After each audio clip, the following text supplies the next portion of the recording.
Call to order. Ray, would you lead us in the Pledge of Allegiance? I pledge allegiance to the flag of the United States of America and to the republic for which it stands, one nation, under God, indivisible, with liberty and justice for all. Our first order of business is to approve the minutes of the October 25, 2010 meeting.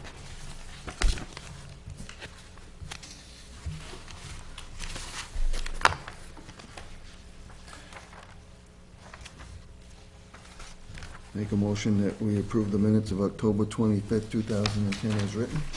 Second. It's been moved by Butch, seconded by Charlie. The minutes be approved. All those in favor? Aye. Opposed? Abstaining? Daryl? The minutes are approved. Next, we have the minutes of the October 25th, 2010 work session.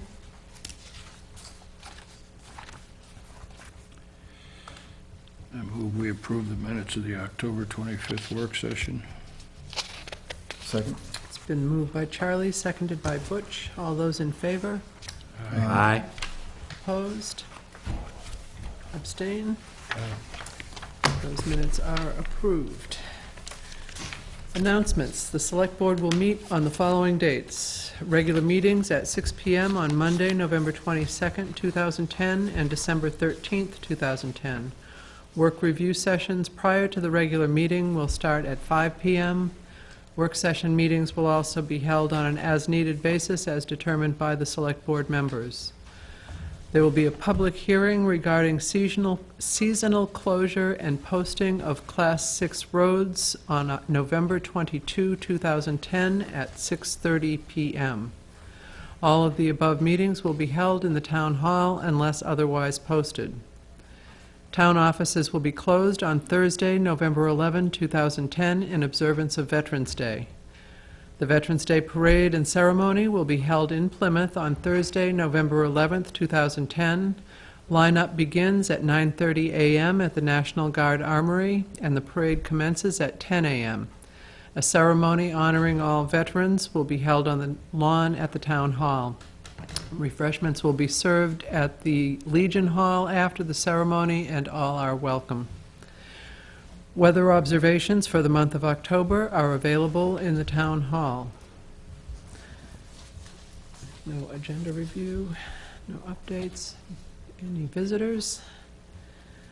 No appointments. I have no comments. New purchase orders. Police Department, Steve Temporino.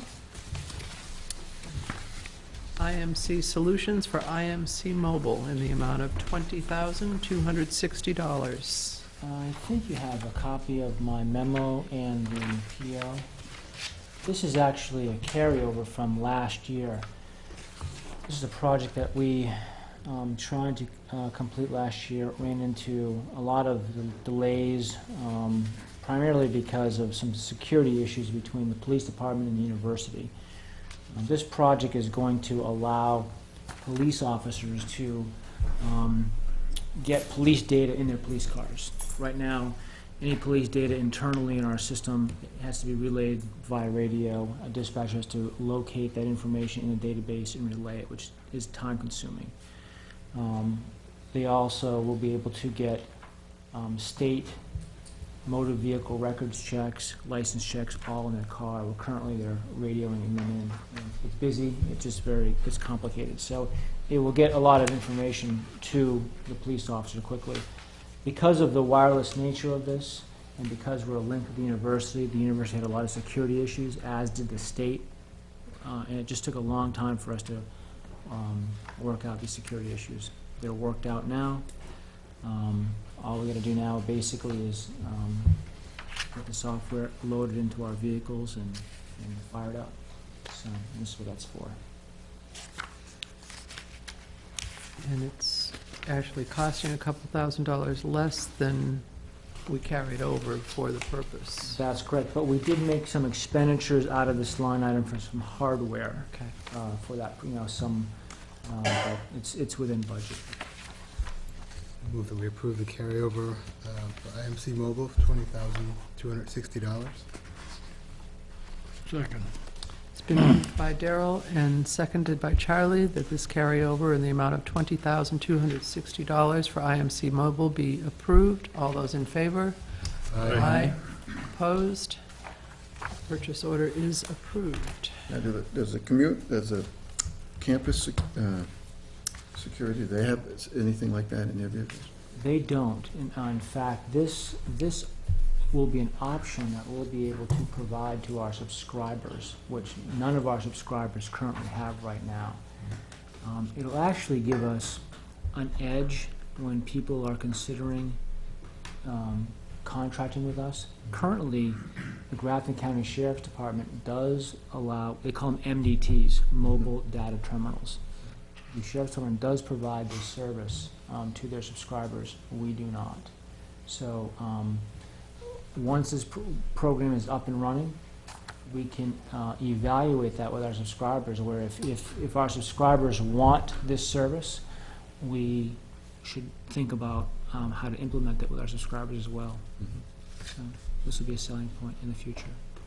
I just want to mention that the technology that Steve's going to be putting in the cruises is the alternative to what was discussed earlier, emergency management. Yeah. It's a device that we will be able to use to communicate and not have an effect on the incident. Right. That's good. Do you have, is this the original, do you have the original purchase order? Yes, I do.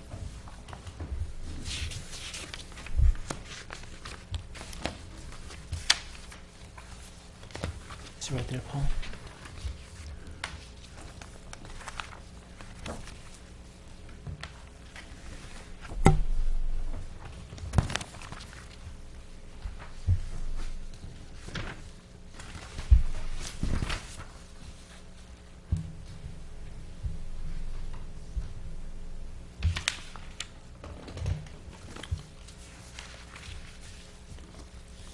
All right. Thank you, Steve. And next we move on to committee reports. Charlie? I attended the Water District meeting last Tuesday. And I filled them in on basically what we were doing with the grants from Homeland Security and some of the other stuff that was going on. But other than that, their meeting was, as usual, not very eventful. That's it, I guess. Butch? Nothing really to report. Ray, I think, can take over the report on the Public Safety Committee complex. He's got a little information here, so. Ray? What Butch was just referring to is a draft, emphasize that, of the outcomes of our deliberations and work at our last committee meeting on Wednesday of last week, in which we have come down to 4 alternatives, or options, I should say, that are still on the table for consideration, and we are still drilling down on those. The committee anticipates, either at the upcoming meeting or once very soon, to continue to look at the other characteristics that we had come up with that we believe we should examine. We came up with 16 back last June, and this table only captures 4 of those. It captures the 3 items that we used to essentially to use our first pass from a matrix standpoint, and then most recently the ongoing development work with coming up with cost estimates for the actual deployment of the facilities, including any site acquisition cost that may be associated with any one of those particular options. The intent of the committee appears to be that, as Val's already reported earlier this evening, that we will come forward with some recommendations for the Select Board for their consideration to take it to the next step or send it back to the committee for further action on our part. Thank you. Daryl? The library building committee meets tomorrow, so I'm I'll have information tomorrow. Very good. I attended the first meeting of the Plymouth State University Community Relations Task Force on Friday. That is headed up by PSU Vice President Rick Barth. It was the first actual meeting of the task force, and the primary discussion focused on the purpose of the task force, again, which is to increase the level of communication and interaction among all the impacted populations, to develop and implement initiatives to promote responsible behavior in residential settings and address unacceptable behavior, to provide a year-round focus on planning university and community strategies to address behavior issues, and to research and study how other towns and cities are addressing the same issue and their level of success. And each of the task force members came away from the meeting on Friday with some research to conduct, and we will be meeting again in mid-November. So that was all that I had. Is there no new business, no unfinished business? Is there any public comment? Yes. I'd like to congratulate PSU on their first hockey win for their first game of the season. And I think it was a great night Saturday night, and what a way to open up a new facility, and I believe it was 6-0. So if it wasn't 6, it was 7. But either way, it was a shutout. Well, this Friday night is the first women's hockey game, so I will be there for that, and I hope to see some others there as It's a well. real nice event, and after the event, you can get to skate on the ice. They said it was pretty full too, right? I think it was at capacity. Yeah. All right. And now I would ask for a motion to go into a non-public session in accordance with RSA 91-A:3, 2A, personnel, and C, reputation and contracts. So moved. Second. It's been moved by Butch, seconded by Charlie. All those in favor? Aye. Aye. Aye. We are in non-public session.